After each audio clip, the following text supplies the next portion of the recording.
Voilà.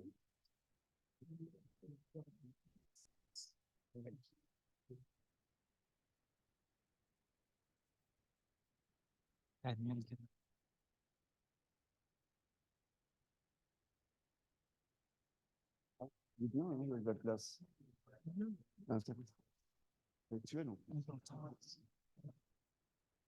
Hello. Hello, everybody. So we have to start now.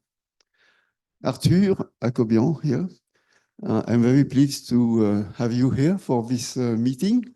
And for the audience, I just would like to say that, sorry, not only Artur, but also Arpine Karapetian. They are in room 62, and they are here until 28th of November. We have been starting collaborating in 2006. So I think we thought it was timely for you to explain what you are doing in the field of supernova. And just one word, you come from Armenia. So I hope many of you know where is Armenia. Still there, with a lot of difficulties around, historical difficulties, and even at present. Despite that, they are working, doing astronomy. And historically, that comes from the fact that they had a very great astronomer, that the older here know about him. It was Victor Ambarsumian. I'd say that for the young people who can look in the archive. The contribution of Victor Ambarsumian has been very, very stimulating, very important. You have to know, for instance, that when you go to have IRM en anglais, ça se dit comment? Resonant magnetic image, you know, IRM, MR, okay? This is largely due to the pioneer work of Ambarsumian, who has been working on the inversion problems in imaging for stars, of course. So he has discovered instability in stellar associations and so on, and postulated that but even the formation of stars was due not to gravitational collapse, but to eruption from very dense bodies. So nobody believes exactly that, and also the same was postulated for the cosmos. But as a result, first of all, he convinced Armenia, Soviet Supreme, to settle down an observatory in Armenia. So they were the first to have a 2.6-meter telescope in 1976. So it was quite a major contribution. And he was not only a theoretician, but he hired many brilliant astronomers. One of them you certainly know is Markarian, who started to undertake surveys to verify the hypothesis of Ambarsumian, in particular in the UV, trying to get some explosive events whose signature should be found in the UV. So that's why we have all these Markarian galaxies. On AGN, he had some ideas about the nuclei of galaxies and so on. So this is the reason why Artur is here, because explosive events are a major part of Huracan activity. And people work, for instance, in Haro Titori stars. Haro is also another Mexican astronomer who had more or less the same ideas on postulating the same kind of field. But sorry, just what I wanted to say. But where I was? Yes, Titori stars. So it's a big activity there on also supernova. And it's a long tradition at IAP to have collaboration with Armenia. It started from, I think, Daniel Chalon, if I am correct, Jean-Claude Pecker. So many French astronomers have been visiting there. We have been organizing the first meeting after the independence in 1995. That was 1997-6. So this is why you are here. When I met with Artaches Petrosian, he introduced me to Artur, and Artur came very, very active. And first of all, learning English. that you speak very well. I congratulate you for that. You have to remember that in Armenia, people used to speak and to learn Russian, but not too much English. But you had some knowledge already. So we have been working together on this topic, and many papers, very deep approach, very precise, and we enjoy very much to collaborate on this topic. We'll continue, and we have you nearly every year with Arpine and other people that you mentioned that are collaborating with you. So I'm very pleased to let you explain to you what you have done during these years with us at ERP. Okay, Thank you very much. Be free to come and discuss with them. We have more than a week to do that. Yes. Thank you, Daniel, for this nice introduction. I just want to say that IAP is a very great place, and it is my honor to be here. I like it very much. First, I came here at 2006. And I was a visiting PhD student. Daniel Kund, Gary Mammon was my co-supervisors. So this is like my second home institution. And really, it is a pleasure for me to be here. Yes. Okay, let's start. Today, I will speak about constraining type 1a supernova progenitors within host galaxy disks. This work has been done with collaboration with people from Yerevan Physics Institute. We have a small group there and working on supernova and host galaxy topics. I also collaborated with Vartan Adibekyan from Porto University, from Institute of Astrophysics and Space Science.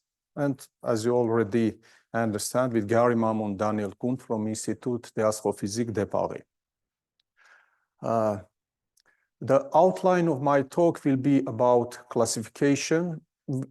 I will give general introduction about the field, supernova classification, their spectra, supernova 1a subclasses, their light curve, explosion models. Then I will deal about the distribution of type 1a supernova inside spiral galaxies, their radial and vertical distributions, impact of the stellar bars and spiral arms on that distribution, and eventually how we can use these things to constrain supernova 1a progenitors or explosion models.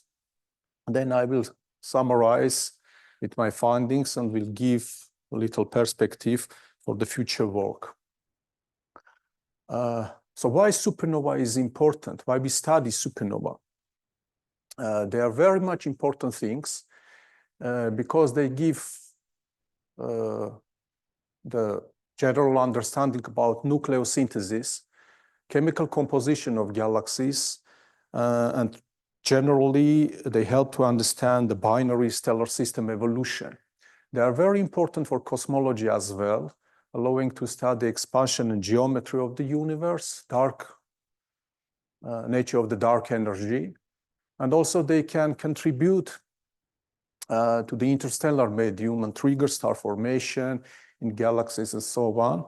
And there is also very important mechanism of the feedback of starburst activity and in AGN galaxies and in many other things. So supernova are very important events, very important physical nature, and it's crucial to study them in the modern astrophysics. So let's start about classification of supernova. Historically, type 1a and supernova was divided into two types, type 1a and type 2, where type 2 show hydrogen absorption line in their spectra, while type 1a show no hydrogen. And this type 1 supernova was divided into three subclasses, type 1a, type 1b, and 1c, where 1b neither show hydrogen, type 1c neither show hydrogen or helium, while type 1b show no hydrogen, but helium lines. And type 1a supernova has this very interesting feature, silicon ion absorption line at 6150 angstrom. and which was used to measure the expansion velocity of the event. And physically, we know that from the evolution of the stars, there is such interesting structure of stellar onion. Let's say the hydrogen is at outer layer, then helium layer, and then heavier element inside. It means that when you have explosion of supernova and you see the hydrogen line in the spectra, it means the star still keep its outer hydrogen layer right before the explosion. All these types are explosion of massive stars, and they are very massive than 8 and 10 mass stars. And I am not going to speak about these, but I will speak about these very interesting events, which we call type 1a supernova or thermonuclear supernova.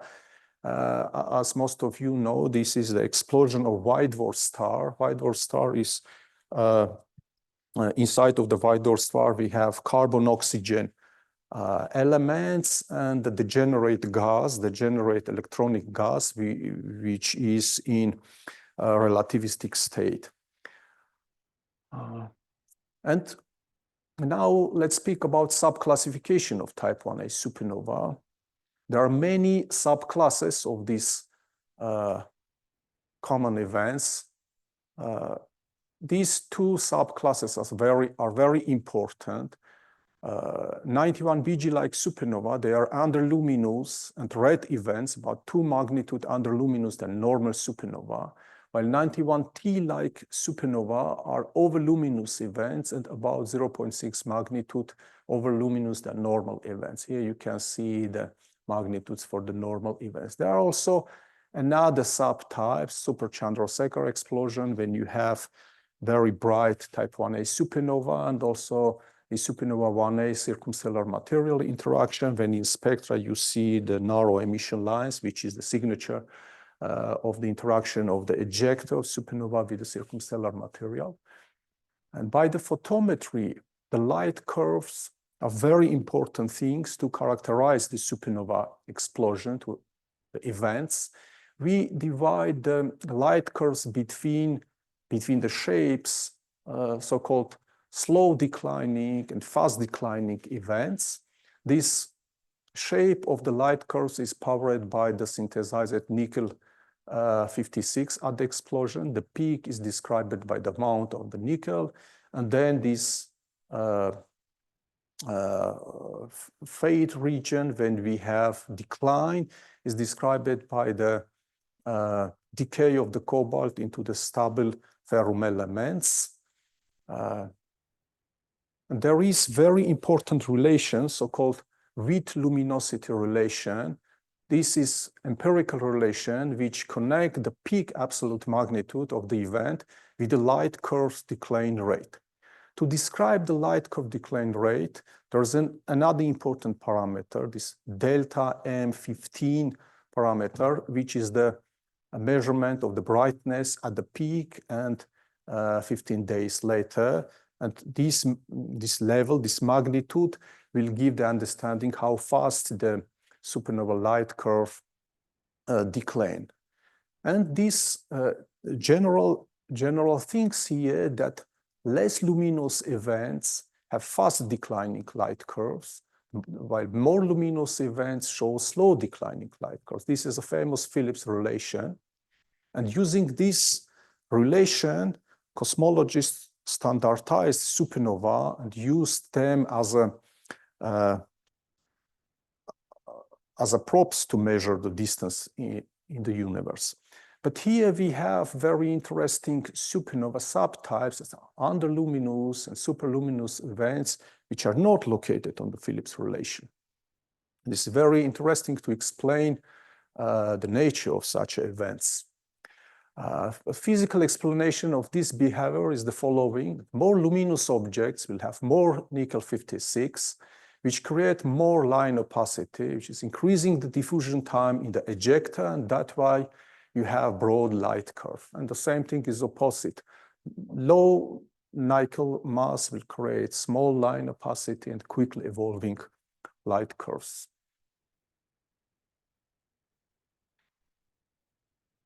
So the fortune of supernovae in cosmology is that they can be very easily standardized.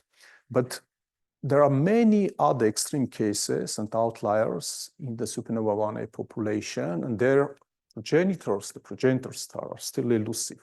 Here is a complete picture of the width luminosity relation. This part is Phillips relation, and you see many supernova subtypes which are completely located at far away from the Phillips relation, that they cannot be in general used as a standard candles in the cosmology. I will speak about these three subtypes: normal, underluminous, and overluminous subtype, which occupied about 95% of the general population. And now let's understand what is the physics behind the explosion.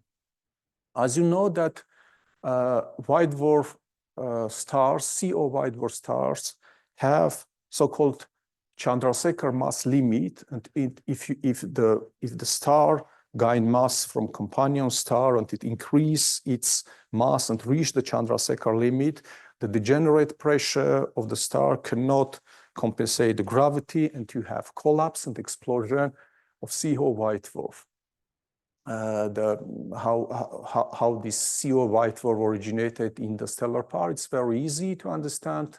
This is an example. For example, if you have two stars of main sequence star, one is with little bit higher mass and next one is lower mass, and you have evolution. This bigger mass will evolve quickly and become red giant. Then you will have accretion at common envelope phase. These stars will be moving in this common envelope. Stages will interact with the envelope, lose the angular momentum, become closer. Then this envelope will disappear, and in the pair you will have CO white dwarf, or let's say white dwarf, and the main sequence mass. Then this main sequence mass will evolve, become white dwarf, and you can have this accretion from red giant to white dwarf. And if white dwarf increase the mass and reach to 1.4 solar masses, you will have explosion of supernova, like here. And when supernova explode, this CO white dwarf become this onion-like structure when you have silicon, sulfur, calcium elements, and the nickel and ferrum inside. You can also have the unburned carbon and oxygen as well. This is famous single degenerate scenario, when in the pair you have non-degenerate star and degenerate white dwarf. So this scenario explains that supernova explode at the precise level of mass. You should have 1.4 solar mass stars and you will have explosion. So, but how we can explain the stars which are overluminous and underluminous, for example, these subpopulations here? The companion star can be main sequence star, red giant, or even evolved helium stars. Usually it is explained by the asymmetric explosion. When you have white dwarf and you have asymmetric explosion, asymmetric sparks, so fusion reaction began a little bit shifted from the center, and depending from the angle, how you see this explosion, you can have different expansion velocity of ejecta, different photometry, and so on. But this asymmetric explosion model faces complication and cannot explain all the cases which are outside the Phillips relation. Another possibility to have exploding white dwarfs is the scenario when in the pair you have two white dwarfs. These two white dwarfs can rotate to each other, then they will emit gravitational wave, lose angular momentum, come closer, and eventually they will interact together, or they'll merge. In the merging stars, if you have mass more than 1.4 solar masses, you will have explosion. Such a scenario can explain these superluminous events. You have exploding star, which is higher than 1.4 solar masses. There are also another different models, collisional double detonation or double detonation rotating super-Chandrasekhar mass model. I'm not going to explain all of these models. It will take forever to explain this. Let's start these two specific models. So you have two white dwarfs. They rotate, emit gravitational wave, become closer and merge. In such a scenario, you will have masses bigger than 1.4 solar masses, and you can have these superluminous events. But what about the underluminous event? How we can explode the white dwarf, which are below 1.4 solar masses? This is double detonation model, which is very interesting, very modern model. You have two white dwarfs, and one white dwarf can have helium helium shell outside. And when these white dwarfs become closer, you can have helium accreted material from the donor star to the primary star. Then, because of jet instabilities, you can have exploding helium detonation at the top of the white dwarf, like nova star. And this detonation, this is the first detonation. This detonation will give, will push the core, and inside the core you can have the second detonation. So that's why model is called double detonation model. And such a scenario will give opportunity to explode stars which are below 1.4 solar masses. And now, generally, people think that the sub-Chandrasekhar mass white dwarf exploding models can explain the behavior of this underluminous supernova. And from the simulation, here you see the Phillips relation, and this number shows the exploding white dwarf according to that model. You can have exploding white dwarf of 1.1 solar mass and also 0.85 solar mass. So this is approximate number just to figure out the mass distribution of the white dwarf. And to explode such a stars, you should have at the top such amount of helium shells. By the simulations and studying the spectra, this is very easily to show that this model will work. And if this is correct, if this is true, there should be a link between progenitor star ages and the masses of the white dwarf. From the evolution, we know that the main sequence mass, massive main sequence stars will evolve quicker and will give rise of the higher mass white dwarf. By less massive main sequence stars will give rise less massive white dwarfs, and the progenitor age will be longer. So the bright events should have younger progenitors, while dimmer events or less luminous events will have older progenitor. This is from the model, and it is very important to check from the observation, is it correct or no? Of course, you will have this gravitational in spiral time scale, and if in the pair you have massive white dwarf, they will emit gravitational wave more efficiently and become closer at a shorter time scale. So this is the most important question, that all the supernova progenitors should have faster declining light curves. This is from the model, and it is important to show observationally, is it correct or not?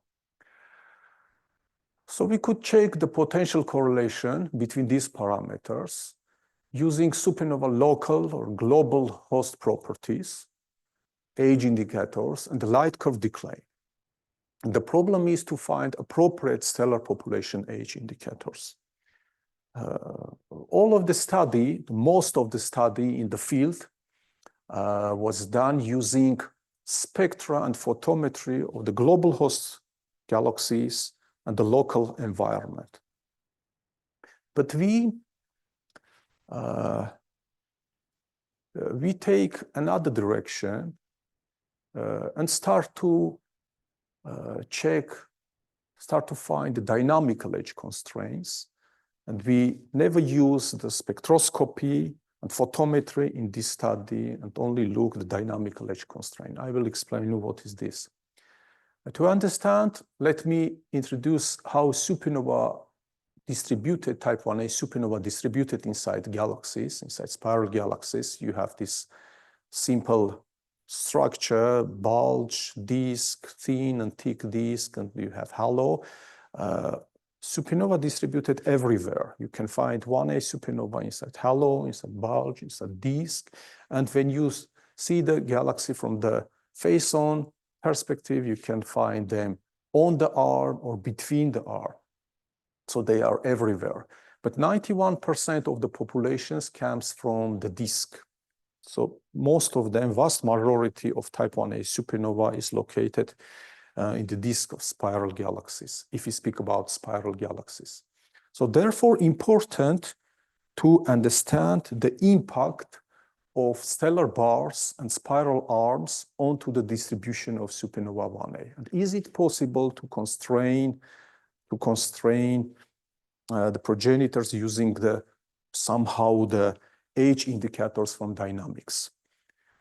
To explain what is the effect of stellar bar, this simulation is very convenient. It has been done by our colleagues from Germany. And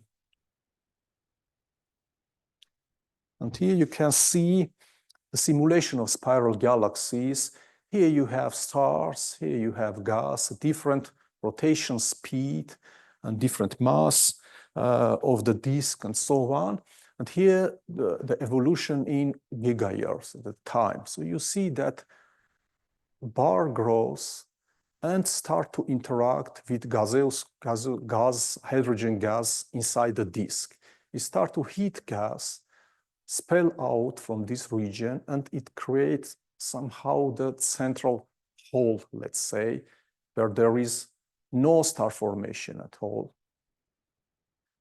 This region was called by James and Percival star formation desert. And this is very good opportunity to look supernova which are exploded in this star formation desert region. And according to the simulations, this region, the dynamical age of this region is greater than 2 gigayears. So it means that if we found supernova here, the progenitor population age can be constrained. This is the real images. We select host galaxies and start to classify their disk according to this star formation desert scenario. Here there is no bar. You never see star formation desert. This is in R color, and this is near ultraviolet, or we even use the H-alpha images. Here you have bar, but because bar is younger, still you don't see the star formation desert. You see the star formation on the bars or in all of this central region. But here, this is very good example of star formation desert. Look here, you see the central nucleus region, the bar, the arms. But when you see the same galaxy in the ultraviolet, at this region, you see no star formation. And this is an example when supernova exploded in this star formation desert region. According to the evolution model, the bar can dissolve even during the time, during evolution, and it can leave star formation desert without bar. Now we start to do comparison of supernova which are exploded in this star formation desert region and outside. Here you see the cumulative distribution fraction of delta M15 parameters. So recall that when delta M15 is higher, supernova are fainter, and when it is smaller, the supernova are brighter. And we see that that delta M15 parameter, or the brightness of the supernova which are located into the star formation desert, they are faint events. While supernova which are on the disk, when we see on the bar, when we see the star formation, or outside the bar, this beyond the star formation desert, they are faint. This is average values of the delta M15 and the errors associated with them. So the principal result of this part is that from the perspective of the dynamical timescale of star formation deserts, its old population mostly hosts fast declining supernova. So this is the first time when we show that supernova inside the deserts are faint, they are fast evolving events. So this star formation desert gives an excellent possibility to constrain the nature of supernova. Another way to constrain dynamically the age is the distribution of supernova when we look the host galaxy from age-on perspective. You know that there is vertical age gradient of the disk. Here, just to imagine how the mean population is distributed. And you have age on galaxies, you can find where the supernova is located. If we can measure the distance from the disk, this V parameter, also the projected radial distribution, and start to compare in terms of vertical distribution. Again, recall that vertical distribution is age indicator. So this is age indicator from the dynamics, and this this is age indicator. And now we see that older population, which are fast declining, they are located on average above the other subtypes. Here you see that the vertical distribution of luminous events is significantly different from that of faint events, let's say faint events, and being 2.8 times more concentrated to the plane. So luminous events are more concentrated to the plane, while faint events are distributed above. And because of this, this is the again, this is the age parameter. We can separate and understand that underluminous supernova are older. This is another comparison. Again, delta M15 parameters versus the vertical age. So the older systems are fainter, while younger systems are brighter. So this is observational result. Again, this is the first time when we observationally show this. This shadow region is the region where we have dust line, and we measure the thickness of this dust line, exclude the supernova which are projected onto the dust, and count only supernova which are above the dust. And this line and these bigger symbols clearly show that there is a correlation between the heights and the delta M15 parameter.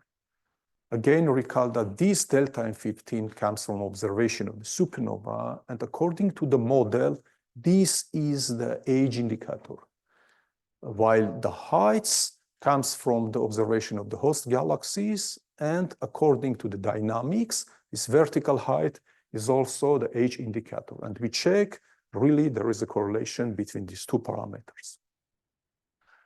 But this is a quantitative approach and qualitative approach, and quantitatively we also compare the vertical exponential scale heights of different thin and thick disk in early and late type galaxies, where the stellar population age is known from the nearby galaxies and also from Milky Way galaxies. And we put constraints also such a way that normal supernova, progenitors of normal supernova, are the age of them are very, let's say, widely distributed, starting from 1 up to about 10 gigayears, while these 91 BG events are very old, they are significantly old, and it's about progenitor age is about 10 gigayear. While here you see that 91 T-like events, which are overluminous, they are younger, and according to vertical distribution, their progenitors should be about several hundred megayears old. And principal results here is that we show that overluminous and less luminous events are distributed differently toward the disk. On average, supernova heights rising beginning from 91T, luminous events, and progressing through normal and 91 BG-like supernova. This is also first time when observationally this is shown. And we put constraint on the ages. This is already, so I already mentioned about this. And the most important part is the light curve decline rate correlates with the heights for the host disk, which suggests a correlation between delta M15 and age of the progenitor population. And the last part of this analysis is the impact of spiral arm onto the distribution of supernova 1A. You know that there is very famous mechanism, so-called spiral density wave mechanism, which explain how spiral arms inside disk is created. According to this mechanism, spiral arms are semi-permanent spiral patterns, and they are quasi-stationary density wave. You have disk. In this disk, you have differentially rotating materials, stars, gas, dust, and you have also steady wave, which rotate like solid body. And there is the radius, where the rotation of the stars and gas and rotation speed of this spiral arm are the same. Therefore, this is the co-rotation radius. And when you look at the radius smaller than r co-rotation, the gas and dust will go faster. They will hit this steady wave, and we expect that shock fronts will occur in the inner edge of the spiral arm. So this will be the birthplace for the new stars. And outside the co-rotation picture is reversed. The wave goes faster and it hits the material from the outer side, and you will have the shock front at the outer edges. This just to explain. You have clouds approach the wave, it hits the wave, start to compress, then you have star formation here, you have massive stars, very young, they explode in shorter time scale and explode inside the arm. When you have the long-lived arm, this star can leave the arm and explode something somewhere far from the arm. And we, taking this model into account, we take the supernova host galaxies. We do bulge and disk subtraction from the images, and on the residual images, we start to measure the length of the arm peak, and other important parameters. And first step is to see, is to compare the delta M15 parameters, which are located for supernova, which are located onto the arm and between the arm. And these are cumulative plot. This green is arm supernova, while this is interarm supernova. And you see that the supernova inside the arm are fainter. So their delta M15 parameter is bigger, while supernova, which are located onto the arm, are brighter. This is the schematically showing that the density wave approach is working here. This is the radial distribution of supernova divided by the size of the galaxies, and this delta parameter is the different distances from the arm peak. And you see that at the smaller radius, supernova are located near to inner edges, while at the outer radius, you have supernova which are located near to outer edges. So you have such a behavior which speak about density wave mechanism. And finally, this d tilde parameter, this bigger d tilde parameter, is the distance from the shock front. Here you see, for example, if you have supernova here, this is shock front when we expect star formation. And this distance from here to here will be indicator of the stellar population age. And if you have supernova inside the co-rotation radius, for example, here, the distance from the exploding side to this shock front, again, will be the indicator of the stellar population age. And we start to look between these two parameters, correlation between these two parameters. This is the older system, this is the younger system, and again, more or less clearly, let's say, taking account these error bars, when you have younger progenitors, they are brighter, and when you have older progenitors, they are fainter. So the principal results here that arm supernova have younger progenitors in comparison with those of interarm supernova. The distance from the spiral arm and the galactocentric radii are correlated, speaking about the density wave mechanism. And again, light curve decline rate correlate with the distance from the shock front, which again suggests about an important relation between delta M15 parameter and the ages. So the main conclusion of this talk, main summary, is that light curve decline or luminosity is correlated with vertical height, with distance from the shock front, and the light curve is faster declining in the old star formation desert region. This is observational fact of our study. And our interpretation is that luminosity or decline is correlated with the progenitor population age. This is most important findings of this study. And for the perspective, I would mention about sample. Of course, these ongoing robotic telescopes and different observatories upcoming, like Vera Rubin Observatory, will give higher cadence photometric and spectroscopic surveys with larger sample size. Expansion velocity, very important. This expansion velocity can be taken into account, and we can compare expansion velocity of the supernova in different locations.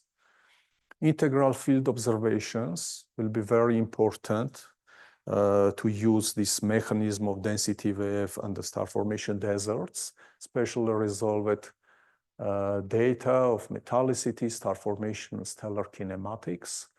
Will be very important to count co-rotation radii for each host galaxy and the rotational speed. Also impact of the dust on the supernova distribution, incorporating dust properties in host galaxy models. Environmental influence. We can do our analysis taking into account interaction of galaxies inside group, clusters, isolated galaxies, because of interactions. Interactions can create star formation. It can give birth of young stellar population inside some interacting galaxies in supernova. And light curve decline of the supernova from such galaxies can be compared to the similar event in the field galaxies. And finally, the strengthening the reliability of the supernova as a cosmological probes. Such a study will give opportunity to understand which supernova are good candidates to be a distance indicator. For example, if you have these underluminous events, it is very difficult to standardize them, to correct their magnitude, and use them as a distance indicator. So this is all. Thank you very much, and I am ready for questions.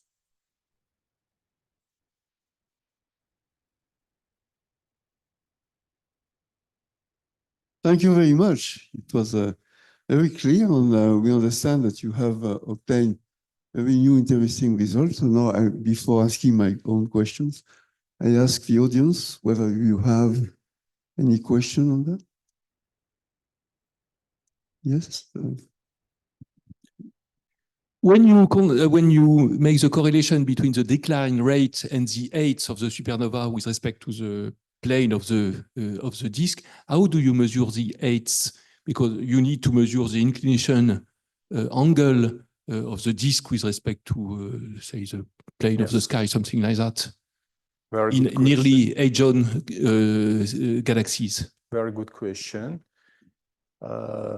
We make a sample with only Hadron galaxies from the whole of the population, from the 2000 and more supernova. We select only the cases when we see host galaxy exactly age on. Dust line goes exactly parallel and divide the disk into two equal regions. So host galaxies are clearly Hadron galaxies. We do not calculate, we do not do corrections when galaxies incline. So we take only the galaxies which are Hadron. Hadron are separated equally. Yes. Separating equally the disk. Yes. But of course, but this is very little and its impact is not so strong. If you have Hadron galaxies, which is from 85 degree to 90 degree, it can be more or less precisely used to measure the vertical height. So you introduce this error. Yeah, that's why we have very small sample. It's about 100 galaxies. Okay. By the way, what is the how large is your sample of supernova that you have? It depends. We have three main topics. If we speak about star formation deserts, it's about 100. It's about 100 supernova. If we speak about Hadron galaxies, it's again about another 100. When we speak about distribution of supernova in face-on galaxies and counting this density wave mechanism, it's about 200 events. And from which catalogs do you mainly get? We select supernova from everywhere. For example, if you want to count the density wave impact, you should take only the grand design galaxies when you have clear shapes of spiral arms. When you have multi-arm or flocculent galaxies, there is no possibility to do the measurement from the arm, distance from the arm. Thierry? Of course, the impact on cosmology is one of the major outcomes of supernovae 1A studies. It's not entirely clear to me.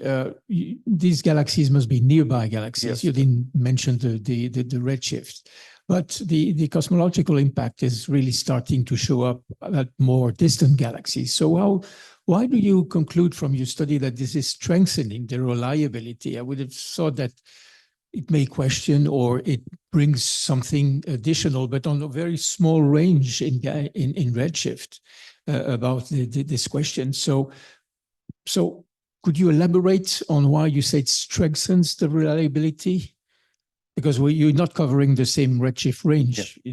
It's what happens, in other words, what happens when the galaxies you observe are more distant, and what happens to the dependence on the age, stellar age and so forth, yeah, as opposed to just the evolution of the universe? Yes, good question. Of course, you understand that we should select galaxies which are nearby to measure the distance from the arm to locate the supernova inside the star formation deserts, or to measure the heights. If the host galaxy is very far away, you never can do such things.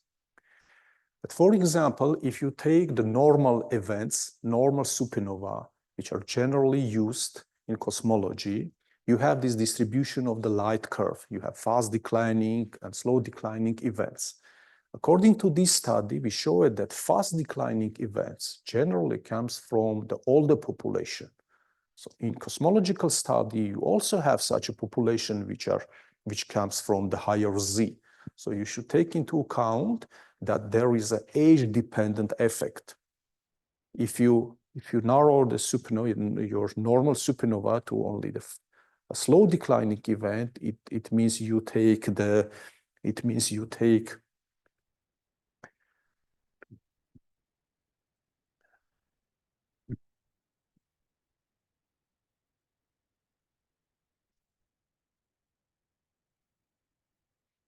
I will show you.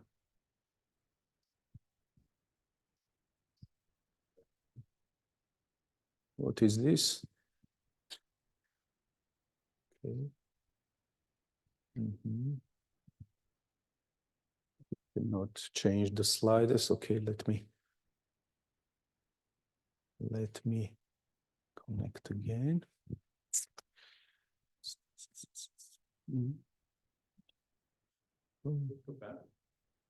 Yeah.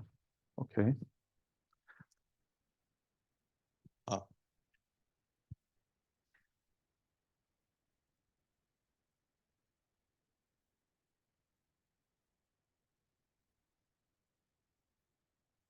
Look, this is the Phillips relation. In cosmology, people usually use supernova, which can be standardized according to this relation. So our claim is that if you use supernova from this part, they are more precisely can be taken into account as indicators for the distance. We do not speak about Z. We just say that in the nearby space, you have such a population, such a distribution of delta and 15 parameter, but also you have such a distribution from the outer, from the higher Z. So if you cut this part, which are older, and take only the part which are, let's say, younger, they will be better indicators for the cosmology. But of course, if you do correction precisely, you can use them as well. I guess this is what they are doing. I mean, the people working on high Z supernova 1, they take into account your effect, right? They don't take anything as a kernel. Yeah, of course, they take only the normal events, but even these normal events can be shorten the population. Nikos? No, first. I have just a quick question. Just a quick question about the distribution of supernovas with the vertical height. Are those shocks that you described, the shocks induced by the spiral density waves, are those important for the interpretation of the distribution with vertical heights? Those shocks, they should drive material vertically also, no? If they exist, right? You mean the shock created by the density wave, exactly, which affect the vertical distribution? Yes. Is it important for the interpretation? Of course, this is not taken into account, but we can say that the supernova, that the stars, they rotate into the disk of the galaxies, but they can do also like such a things. Yes, vertical oscillations. But in general, the older stars will oscillate with much amplitude, while the younger will do the oscillation with lower amplitude, and average distribution again will be separated. But this is good questions. I need to think about this, that you have shock, and this shock can interact and spell the stars above. Okay, so Nikos. Yeah, thanks for the very clear and interesting talk. I'm not sure I understood the story with the desert inside galaxies. In any case, independently of there is a desert or not, we know that spiral galaxies have an older inner region and a younger outer region, simply because they are formed inside out. So in any case, desert or not, you expect that the inner disk will be older, and the supernova born there will be on average older, of course. So this is independent of the desert. Perhaps the desert makes it easier for you to find out these supernovae. I understand your question. Let me show this explanation. This is barred galaxies and the desert. And you see the supernova projected into the desert. And here there is a relation between delta and 15 and galactocentric radius. When the supernova inside the desert, they show higher delta and 15, while they are in the same radius, but on the bar. They show delta and 15, which are lower. And if you mix this population, it's not possible to separate them. So that's why the supernova inside the deserts are very important.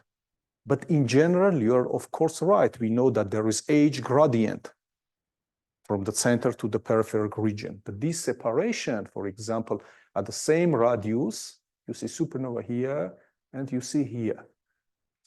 Supernova on the bar, when there is star formation present, you have delta M15, which is lower. While supernova inside the deserts have delta M15, which is different. But of course, you are right. There is age gradient.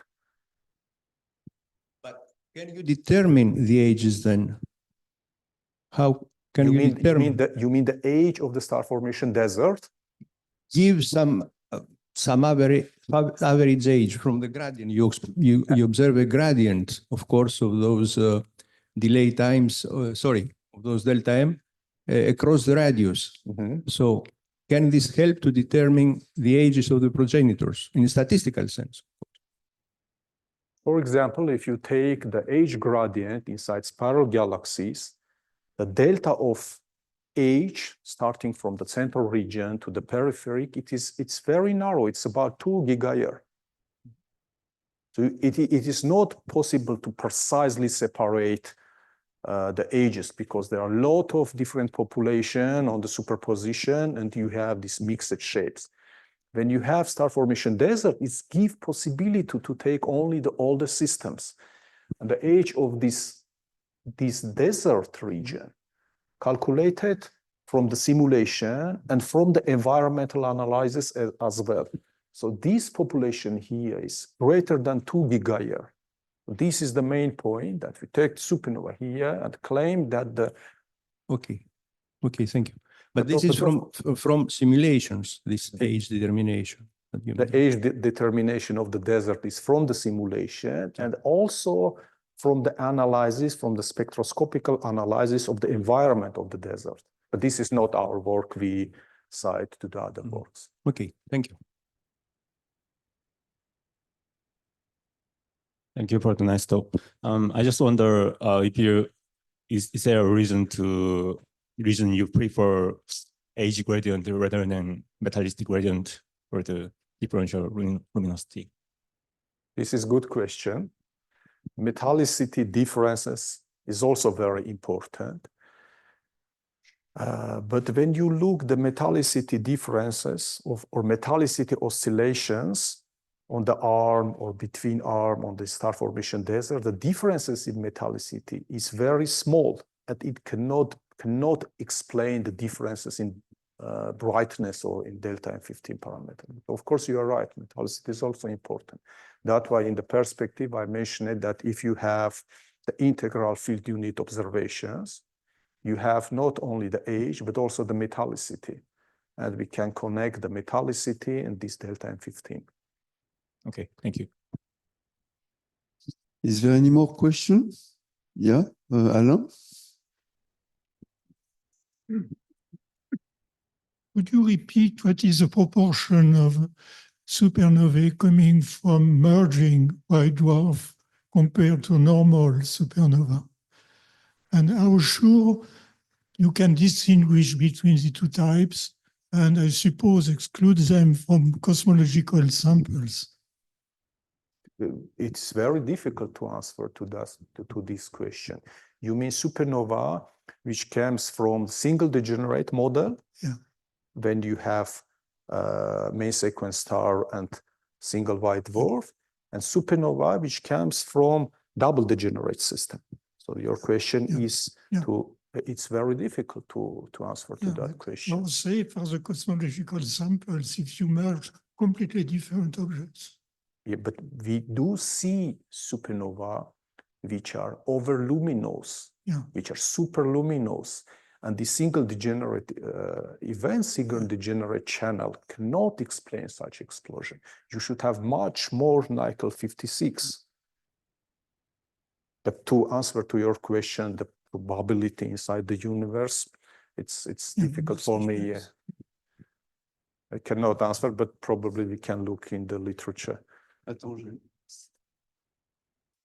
the light curves might be able to tell the difference, the shape of the light curves, because from the peak in the first days, you're just looking around the star, But by 15 days, you're looking at the circumstellar envelope. And so the circumstellar envelope for double degenerate will be from a star that has dissolved its circumstellar envelope through a planetary nebula or whatever. And so it will be thinner than one where there was a red giant nearby. You can find the signature inside the spectral line, of course. But to answer to that question, the population, first you should have the complete sample of supernova, then look Yes. these things. You have to handle the selection effects, sure. Just a detail. There is one slide where you show the mass of thing, and I don't know, it was before. Because you said that, here. So this is double detonation model. This is only the double detonation model. Okay, because I was thinking that you were saying if you speak it was 1.4, and here you have 1.1, but you are talking about double detonation. Double, so less luminous. Yes. Okay, I understand. If any questions? No more questions?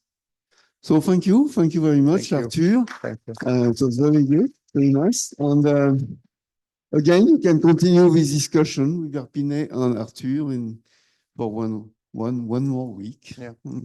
Thank you so much. Thank you.